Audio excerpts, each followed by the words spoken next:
68th anniversary celebrations of SLFP to be held under the auspices of the President. 42 police officers including 5 ASPs transferred. Employment opportunities for graduates.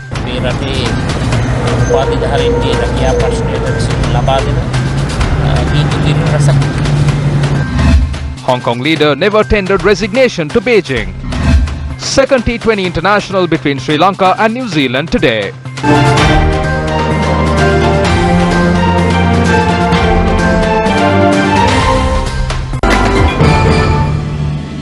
On to top story in the bulletin now. The 68th anniversary celebrations of the Sri Lanka Freedom Party will take place later this afternoon in Colombo. The SLFP 68th anniversary will be celebrated at the Sugatadasa Indoor Stadium at 2 this afternoon. The SLFP headquarters said all measures are in place for the celebrations. The event will be graced by President Maithripala Sirisena as the chairman of the Sri Lanka Freedom Party, as well as senior leaders, officials and many others. Our correspondents reported supporters in large numbers are making their way to the Sugatadasa Indoor Stadium for the event, which will be aired live on Sirasa TV, Shakti TV and TV1 from 2:45 PM onwards.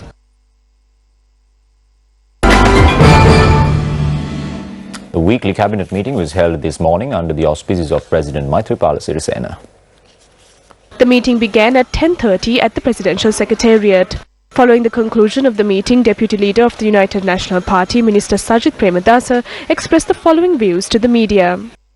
රටේ සංවර්ධනය කිරීමට ගෙන යන ඒ වගේම මේ රටේ උපාධිධාරීන්ගේ රැකියා ප්‍රශ්නයට විසඳුම් ලබා දෙන තීන්දුව රසක් විතර නියෝගය ලැබුණා විශේෂයෙන් පරණ නීතිය අනුව පළාත් සභාවට යන්න බෑ කියලා. මේ තත්ත්වය ඉදිරියට කොහොමද දේශපාලන බලපාන්නේ? මම හිතන්නේ ඉදිරියට ජනාධිපතිවරණයේ ඉන් පසුව ඒ ලබා දුන්නු තීන්දුවට අනුකූලව පාර්ලිමේන්තුවේ අනපනක් ගෙනල්ලා පළාත් සභාවට අමතුම දැන් තවත් മന്ത്രിවරු වගේක් අස්තම් කරලා ඔබතුමාව ජනාධිපති අපේක්ෂා කරන්න කියලා මේ විභාග බාර දෙන්න නියමිතයි. පක්ෂය ඒ සුදුසු තීන්දුව දැන් අපේක්ෂකේ කවුද කියලා නම් කරලා ඉවරයි කියලා මනෝගණන නමත්තරය කියලා. ඔබතුමාගේ නමද දැන් මේ නම් කරලා තියෙන්නේ. ජනාධිපතිවරණයට ඉදිරිපත් වෙන බව ලෑස්ති. මේ කල්මැරීම යම් කිසි ආකාරයක ඔබතුමාට වාසිදායක වෙනව නේද? කොහොමද වාසිදායක වෙන්නේ? මොකද වෝට් පක්ෂ වෙනකොට මැතිවරණ ව්‍යාපාරේ පටන් ගන්න තියෙන්නේ. මට කිසි ගැටලුවක් නැහැ. මොකද මම හැමදාම ජනතාවගේ මිනිස්සෙක්. On to one of your headline making news now. A number of ASPs, chief inspectors and inspectors were given transfers with approval from the National Police Commission. 5 assistant superintendents of police, namely SKA Bandara, MRMS Kumarasiri, Dr. Thalagala, YW Wanyaka and ELM Chandrasena Banda were given transfers. In addition, 14 chief inspectors and 23 inspectors of police were given transfers as well. The police media unit said the transfers were made based on service requirements with approval from the National Police Commission. On some tragic news from here at home. A 34-year-old man was stabbed to death down Sylvester's Road down in Ratmalana. Police said the incident had occurred due to an escalated argument between two people. Following the incident, the injured were admitted to the hospital and one of them succumbed to his injuries. The deceased was a 34-year-old resident of Vidikanda. The other person injured is currently receiving treatment at the hospital. Further investigations are currently underway. On to your weather update this afternoon. Several spells of showers will occur in western, central, Gama, southern and northwestern provinces. The Department of Meteorology said that showers or thunder showers may occur at a few places in Uva province and in Ampara and Batticaloa district after 2 p.m. Wind speeds can increase up to 50 km per hour at times in northern province. A Damo school auditorium constructed at the Puhulwalla Samanalamulla Sri Vardhanarama Viharaya in Kirinda Matra under the Sasunataruna program was vested with the public yesterday. The event was held under the auspices of the Deputy Leader of the United National Party, Minister Sajith Premadasa.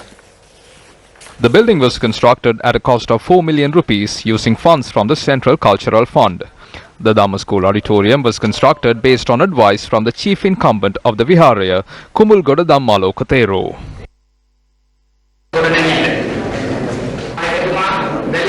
අපි සැබෑ බෞද්ධයින් නම් ආණ්ඩුක්‍රම ව්‍යවස්ථාවේ සඳහන් වූ ආකාරය If we are true Buddhists, we need to practically enforce the special treatment awarded by the Constitution.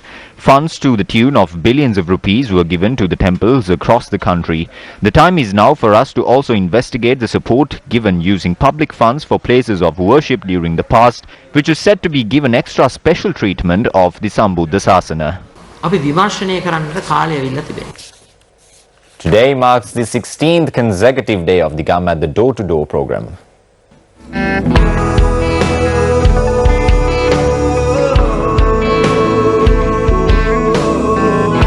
The Gama team commenced their journey to Kumbukweva village in Karwalagasweva, where our team was warmly welcomed by the locals in the area.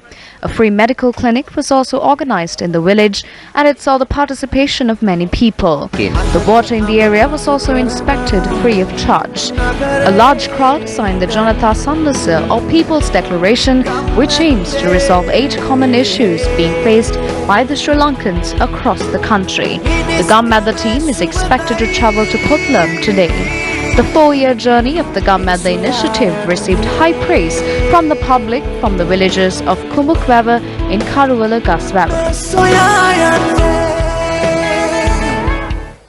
That was a report on the 16th day of the Gama village forums carried out by the Gama movement. Now, in more local news, the Parliament of Sri Lanka, together with the United Nations Children's Fund, hosted parliamentarians from across South Asia to celebrate the 30th anniversary of the Convention of the Rights of the Children yesterday.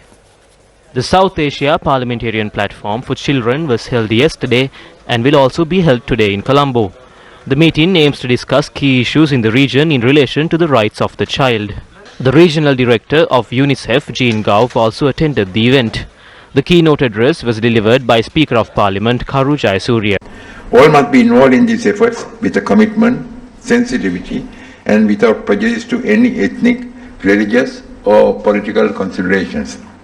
In this regard, Sri Lanka can be considered as a model in some such situations. In fact, we have been commended for taking care of our children in conflict situations in bygone years. Modern technology advanced society in its interaction with age-old social traditions and endanger the new complex challenges in relation to our children.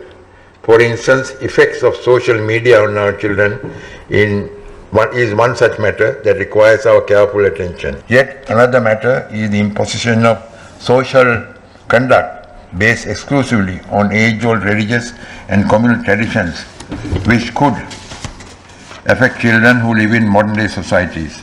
Some such practices can sometimes negatively affect their education and social well-being.